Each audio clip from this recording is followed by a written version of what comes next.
మా అయ్యా స్థిరపడిన తర్వాత, ఉద్యోగంలో స్థిరపడిన తర్వాత, వ్యాపారంలో స్థిరపడిన తర్వాత, ఆర్థికంగా స్థిరపడిన తర్వాత, ఆరోగ్యం స్థిరపడిన తర్వాత దేవునికి దూరం కావడం క్షేమం కాదు. లోకానికి చేరువు కావడం క్షేమం కాదు.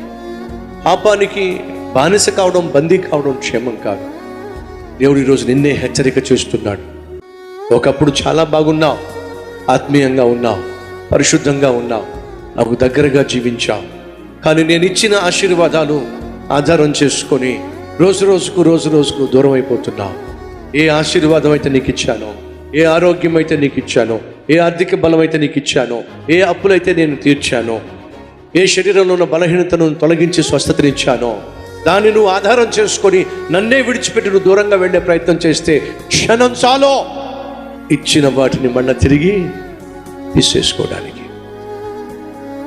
ఆ రోజు రాకమునిపే కృతజ్ఞత కలిగి, నేను నిన్ను దీవించక మునుపు ఎటువంటి ఆత్మీయత కలిగి ఉన్నావో, ఎటువంటి దీనత్వం కలిగి ఉన్నావో, ఎటువంటి మంచితనం కలిగి ఉన్నావో దాన్నే మళ్ళా కనపరచాలి అని దేవుడు కోరుతున్నాడు.